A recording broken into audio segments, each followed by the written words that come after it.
Hey guys, this is me and I am RJ. আজকে আমরা জ্যামিতির বৃত্ত সম্পর্কে জানব। আমরা জ্যামিতি অধিকাংশ সময় মুখস্থ করে থাকি বা না বুঝেই করে থাকি। এর কারণ হচ্ছে আমরা জ্যামিতির যেই বেসিক ধারণাগুলো সেগুলো জানি না বা গুরুত্ব দেই না। তাই আজকে বৃত্ত সম্পর্কে যাবতীয় সকল তথ্য আমরা দেখে নেব। বেসিক ধারণাগুলো আমরা শিখে নেব। তারপর অ্যাডভান্স লেভেলের বৃত্তের যে থিওরেমগুলো আছে ক্রমান্বয়ে আমরা দেখব। তো শুরু করা যাক। তো সর্বপ্রথম আমাদেরকে বৃত্ত সম্পর্কে যদি জানতে হবে বিন্দু সম্পর্কে। বিন্দু কাকে বলে? বিন্দু হচ্ছে যার দৈর্ঘ্য, প্রস্থ ও আয়তন নেই, তাকে বিন্দু বলে। তাহলে বিন্দু কেমন? বিন্দু জাস্ট খালি একটা অস্তিত্ব কল্পনা করা যায় এমন একটা অবস্থানকে বিন্দু বলে। এটার কোনো দৈর্ঘ্য, প্রস্থ, অবস্থান থাকবে না। তারপর বিন্দু শেখার পর বৃত্তের সংজ্ঞাটা দেখে নেই। তাহলে বৃত্ত কি? কোনো নির্দিষ্ট একটি বিন্দুকে কেন্দ্র করে অন্য একটি বিন্দুর সমান দূরত্ব বজায় রেখে ওই বিন্দুর চারপাশে একবার ঘুরলে যে ক্ষেত্রের উৎপন্ন হয় তাকে বিন্দু বলে। অর্থাৎ যদি এখানে বলা হয়েছে যে যদি কোনো একটা নির্দিষ্ট বিন্দুকে কেন্দ্র করে, অর্থাৎ আমি যদি এটাকে কোনো একটা নির্দিষ্ট বিন্দু ভেবে নেই, এখানে খেয়াল করো কি বলছে, কোনো একটি নির্দিষ্ট বিন্দুকে কেন্দ্র করে, মানে হচ্ছে পেন্সিল কম্পাসকে। এখন যদি আমি এভাবে এই নির্দিষ্ট বিন্দুটাকে কেন্দ্র করে যদি পেন্সিল কম্পাস দিয়ে এভাবে আমি ঘুরাই, কি বলা হয়েছে দেখো, একটি নির্দিষ্ট বিন্দুকে কেন্দ্র করে অন্য একটি বিন্দু, অর্থাৎ অন্য একটি বিন্দু বলতে এই বিন্দুটা, তাহলে একটি নির্দিষ্ট বিন্দুকে কেন্দ্র করে অন্য একটি বিন্দু কি করতে হবে? অন্য একটি বিন্দু সমান দূরত্ব বজায় রেখে, সমান দূরত্ব বলতে এই যে আমি মাপ নিয়েছি সেই মাপটা ফিক্সড থাকবে। সমান দূরত্ব বজায় রেখে ওই বিন্দুর চারপাশে একবার ঘুরলে, চারদিকে ঘুরতে হবে পূর্বের বিন্দুর। তাহলে যদি আমি এটাকে এভাবে যদি একবার ঘুরাই,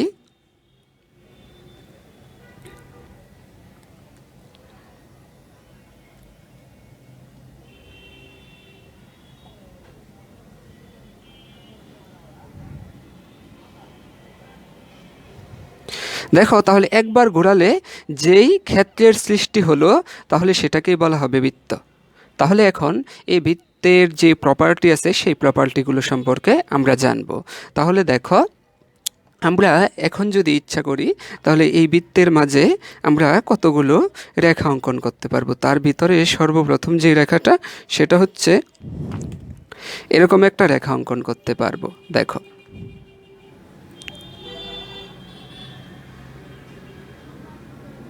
তাহলে যেই বিন্দুটাকে কেন্দ্র করে বৃত্তটা তৈরি করা হয়েছে সেই বিন্দুটাকে কিন্তু বলা হয় কেন্দ্র, অর্থাৎ বৃত্তের কেন্দ্র। এটাকে বলা হবে বৃত্তের কেন্দ্র। তাহলে দেখো, বৃত্তের কেন্দ্র দিয়ে আমি একটা রেখাকে কল্পনা করে পাঠিয়ে দিলাম।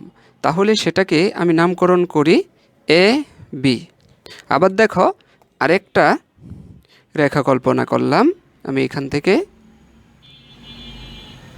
তাহলে এটার নাম দেই সি এবং ডি। এখন দেখো, আরেকটা রেখা কল্পনা করছি এখান থেকে আমি, সেটা হচ্ছে ই এফ।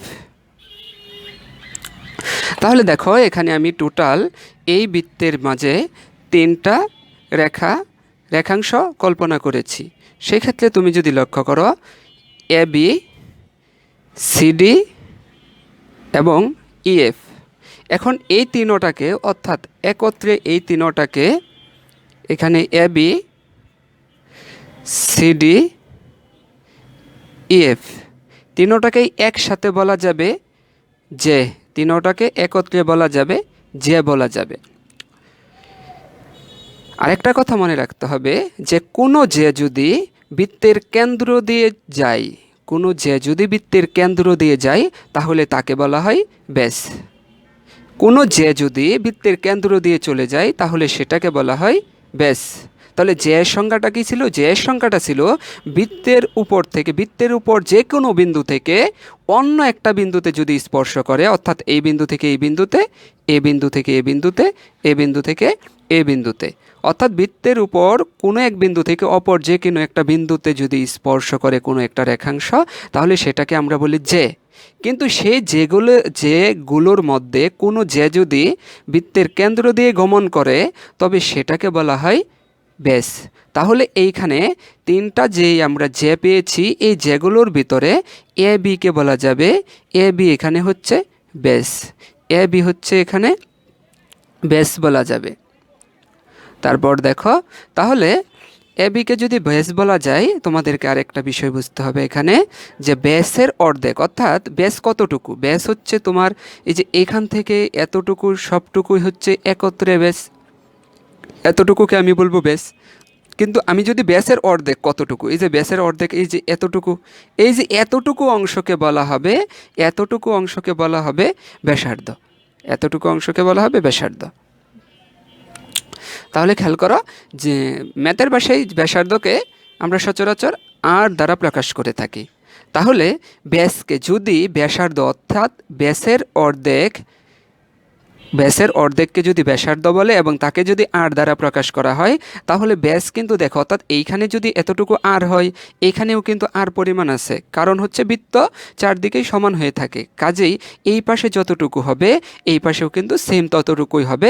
কাজেই এই পাশেরটাও কিন্তু আমরা ব্যাসার্ধ ভাবতে পারবো। অর্থাৎ এই পাশে যদি ব্যাসার্ধকে আর দ্বারা প্রকাশ করি, এই পাশকেও আমরা আর দ্বারাই প্রকাশ করতে পারবো। তাহলে দেখো এইখানের আর দুটাকে যোগ করি, তাহলে কিন্তু পাচ্ছি এবি। এবি আসলে কে?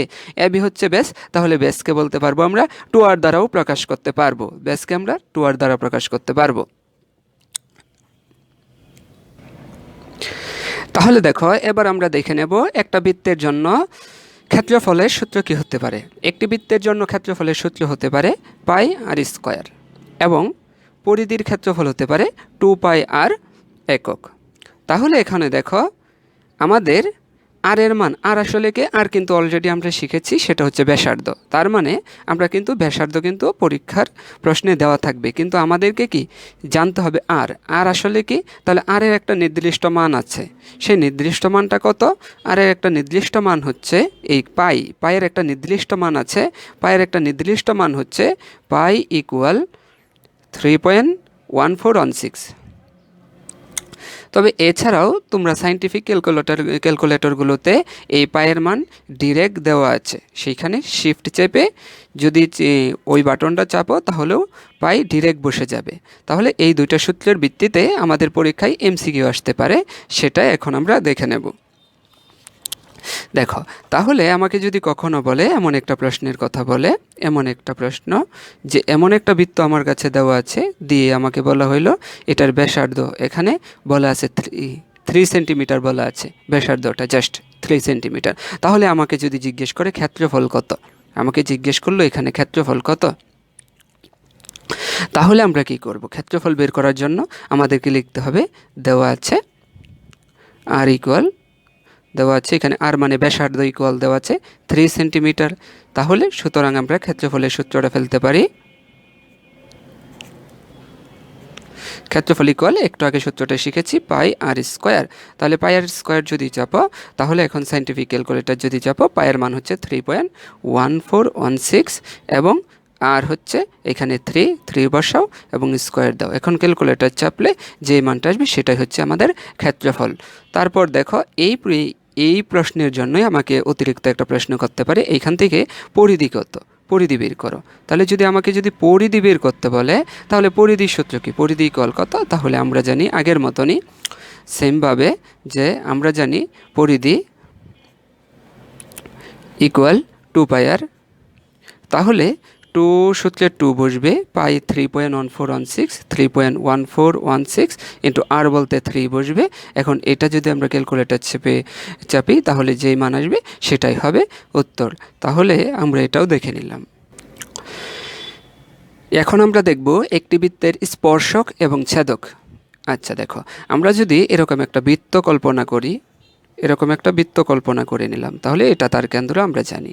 সেই ক্ষেত্রে স্পর্শক এবং ছেদক কিভাবে হয়, দেখো আমি যদি এভাবে একটা রেখাংশ অঙ্কন করি,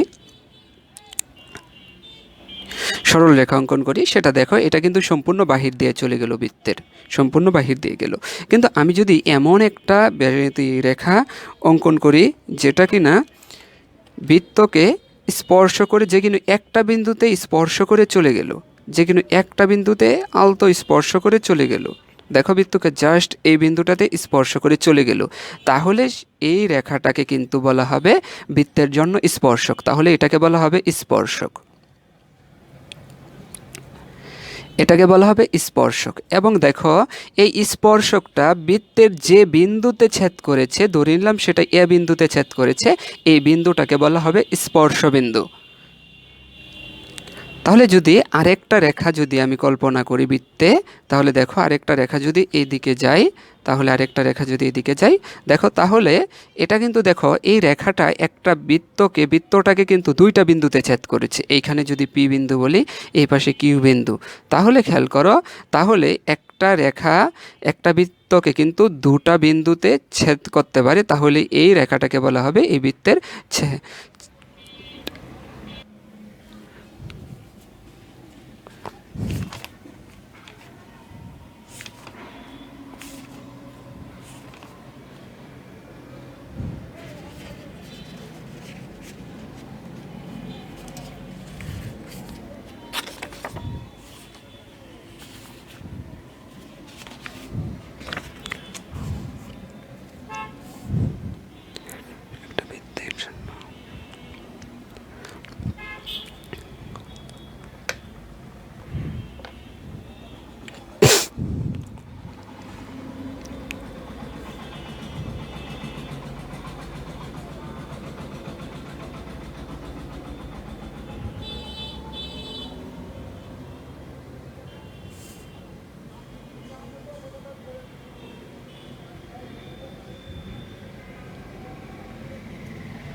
এবার আমরা দেখব একটি বৃত্তের জন্য চাপ এবং অধিচাপ। দেখো এটা যদি কোনো একটা বৃত্ত হয়, বৃত্ত কল্পনা করি, তাহলে দেখো আমি যদি কোনো একটা অংশ একটা বৃত্তের উপর যদি এইখানে একটা বিন্দু কেটে নিই এবং এইখানে একটা বিন্দু কেটে নেই, তাহলে দেখো এইখানে এই জায়গাটায় এই বিন্দুটার নাম যদি আমি দিই এ, এই বিন্দুর নাম যদি দিই বি, তাহলে এই পাশে এই যে এ থেকে বি পর্যন্ত এই যে এতটুকুকে একটা বলা হবে চাপ, এতটুকু অংশকে বলা হবে চাপ। তাহলে চাপ কি? চাপ হচ্ছে এ বি, হচ্ছে এখানে একটা চাপ। আবার তাহলে অধিচাপ, অধিচাপটা কেমন হবে? দেখো ঠিক চাপের বিপরীত পাশে যদি আমি এইভাবে কল্পনা করি, চাপের ঠিক বিপরীত পাশে যদি এইভাবে কল্পনা করি, দেখো এ থেকে বি পর্যন্ত টানা যদি কল্পনা করি, তখন এই অংশটাকে বলা হবে অধিচাপ। তার মানে হচ্ছে তুমি যদি এখানে আলাদা একটা ও বিন্দু নিয়ে নাও, ও বিন্দু হিসাবে নিয়ে নাও এই পাশে, তাহলে কিন্তু অধিচাপ হয়ে যাচ্ছে এ ও বি, অর্থাৎ এইখান থেকে এভাবে গিয়ে এই পর্যন্ত হচ্ছে অধিচাপ, অর্থাৎ এ ও বি হচ্ছে অধিচাপ। অর্থাৎ চাপ যদি এটা হয়, অধিচাপ হচ্ছে বর্ধিতাংশগুলো বিপরীত দিকে, বর্ধিতাংশের যে অংশটা সেটা হচ্ছে অধিচাপ। এবার আমরা দেখব একটি বৃত্তের জন্য বৃত্তস্থ কোণ এবং কেন্দ্রস্থ কোণটা আমরা ভালোভাবে দেখে নেব। তাহলে দেখো এটা যদি কোনো একটা বৃত্ত হয়ে থাকে, তাহলে এই বৃত্তের জন্য আমরা যদি বৃত্তস্থ কোণ অঙ্কন করি, বৃত্তস্থ কোণের সংজ্ঞাটা কি হবে? বৃত্তের দুটি যে পরস্পরকে বৃত্তের উপর যে কোনো বিন্দুতে ছেদ করলে এদের মধ্যবর্তী কোণকে বৃত্তস্থ কোণ বলে। আমি সংজ্ঞাটা আবার বলছি, বৃত্তের দুইটি যে পরস্পরকে বৃত্তের উপর যে কোনো বিন্দুতে ছেদ করলে এদের মধ্যবর্তী কোণকে বৃত্তস্থ কোণ বা বৃত্তে অন্তর্লিখিত কোণ বলে। তাহলে এটা কেমন? দেখো, বৃত্তের যে কোনো একটা বিন্দু যদি আমি এইখানে এ কল্পনা করি, যে কোনো একটা বিন্দু যদি এ কল্পনা করে নেই, তাহলে এই এ বিন্দুতে যদি যে কোনো দুইটা জে গিয়ে মিলিত হয়, যেমন এখানে একটা জে মিলিত হতে পারে, সেটা হতে পারে এইখান থেকেও যেতে পারে, সেটা এই যে এটা একটা কিন্তু জে হতে পারে। দেখো, এটা বৃত্তের এক বিন্দু থেকে অন্য বিন্দুতে গিয়ে কোনো একটা রেখাংশ যদি স্পর্শ করে তাহলেই কিন্তু সেটা জে বলে, অর্থাৎ এটা একটা জে। আবার সেমভাবে আরেকটা জে যদি অন্য প্রান্তে কোথাও থেকে এসে একই বিন্দুতে অর্থাৎ ওই বিন্দুতেই যদি মিলিত হয়, তবে তাদের ওই বিন্দুতে যেই কোণটা উৎপন্ন হলো সেই কোণটা অর্থাৎ এই কোণটাকে বলা হবে বৃত্তস্থ কোণ।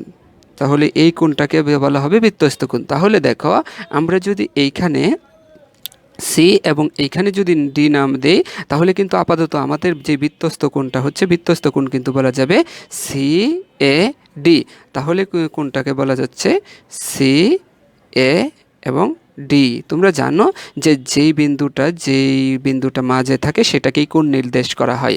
তাহলে সি এ ডি হচ্ছে আমাদের বৃত্তস্থ কোণ। তাহলে একইভাবে আমরা যদি কেন্দ্রস্থ কোণটা দেখতে চাই, তাহলে কেন্দ্রস্থ কোণের সংজ্ঞাটা কি হবে?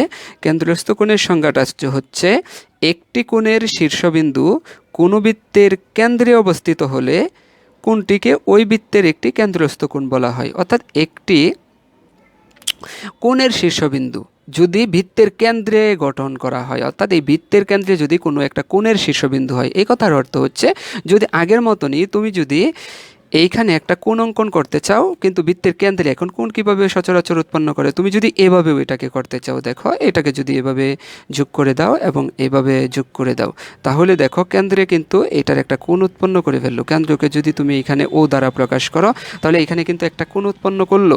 তাহলে এই যে এখানে একটা কোণ উৎপন্ন করলো কেন্দ্রের সাথে, এই যে এভাবে গিয়ে, অর্থাৎ দুটা ব্যাসার্ধ যদি দুইটা, এটা একটা ব্যাসার্ধ বলা যাবে, কারণ এইখান থেকে কেন্দ্র থেকে যে কোনো বৃত্তের পরিধির উপর যে কোনো দূরত্বকেই কিন্তু ব্যাসার্ধ বলে। তাহলে এটাও একটা ব্যাসার্ধ, এটাও একটা ব্যাসার্ধ। এই দুইটা ব্যাসার্ধ যদি কেন্দ্রে গিয়ে মিলিত হয়ে কেন্দ্রে একটা কোণ উৎপন্ন করে, তবে সেই কোণটাকে বলা হবে কেন্দ্রস্থ কোণ। তাহলে এইখানে যদি আমরা নাম দেই ই এবং এইখানে যদি নাম দেই এফ, তাহলে কেন্দ্রস্থ কোণটাকে আমরা বলতে পারবো, কেন্দ্রস্থ কোণকে বলতে পারবো ই ও এফ। এবার আমরা দেখব সাধারণ স্পর্শক। সাধারণ স্পর্শক সম্পর্কে আমরা দেখব। এবার আমরা দেখব সাধারণ স্পর্শক। তাহলে দেখো, যদি সাধারণ স্পর্শকের যেই সংজ্ঞাটা, সেটা হচ্ছে একটি সরল রেখা যদি দুইটি বৃত্তের স্পর্শক হয় তবে তাকে সাধারণ স্পর্শক বলে। যেমন তুমি যদি এরকম একটা বৃত্ত অঙ্কন করো এবং এমন আরেকটা বৃত্ত অঙ্কন করো, তাহলে দুইটা কিন্তু বৃত্ত হলো। এই দুইটা বৃত্তর যদি একটা সাধারণ স্পর্শক থাকে, স্পর্শক কাকে বলে? যে কোনো একটা বৃত্তকে স্পর্শ করে একটি বিন্দুতে স্পর্শ করে চলে গেল, সেটাকেই কিন্তু স্পর্শক বলে। তাহলে এটার জন্য যদি একটা সাধারণ স্পর্শক থাকে, অর্থাৎ যদি বিষয়টা এমন হয়, এমন একটা সাধারণ স্পর্শক থাকে, তাহলে সেটাকে বলা হবে সাধারণ স্পর্শক। দেখো, এই বৃত্তটাকে এখানে স্পর্শ করেছে, এই বৃত্তকে এখানে স্পর্শ করেছে, তাহলে এই রেখাটাকে বলা হবে সাধারণ স্পর্শক। তাহলে সাধারণ স্পর্শকের পরে দেখো আমরা দেখব সরল সাধারণ স্পর্শক। সরল সাধারণ স্পর্শক বলা হয় যদি বৃত্ত দুইটির কেন্দ্রদ্বয়ী স্পর্শকের একই পাশে থাকে। অর্থাৎ ধরো এরকম একটা বৃত্ত অঙ্কন করলে, এরকম একটা বৃত্ত, এটার কেন্দ্র এটা, আবার আরেকটা বৃত্ত তুমি এমনভাবে অঙ্কন করলে যেটা কিনা এটার পরিধির উপর দিয়ে এভাবেই গেল, এটার কেন্দ্র হচ্ছে এইখানে। তাহলে দেখো তো, আমি যদি এখন এভাবে একটা স্পর্শক, এভাবে যদি একটা স্পর্শে রেখা যায় যে কিনা একটা বিন্দুতে টাচ করে, তাহলে দেখো দুটোটা বিন্দুর কিন্তু একটা কমন বিন্দুতে ছেদ করেছে, তাহলে সেটাকে বলা হবে সরল সাধারণ স্পর্শক।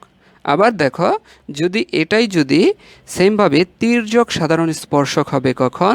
যখন স্পর্শকের দুই পাশে দুই বিন্দুগুলোতে বৃত্তগুলো থাকবে, অর্থাৎ এটা যদি কোনো একটা বৃত্ত হয় এবং তাহলে এইখানে যদি আরও একটা বৃত্ত হতে পারে, এইখানে হতে পারে।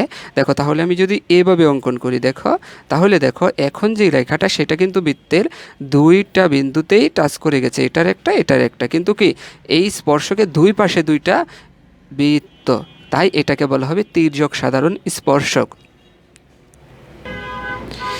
এই ছিল আমাদের বৃত্ত সম্পর্কে বেসিক কিছু ধারণা। এর পরবর্তী ক্লাসগুলোতে আমরা দেখব বৃত্ত সম্পর্কে যেই অ্যাডভান্স লেভেলগুলো আছে, অর্থাৎ বৃত্ত সম্পর্কিত যে থিওরেমগুলো অর্থাৎ উপপাদ্যগুলো আছে, সেগুলো আমরা প্রমাণ করার চেষ্টা করব।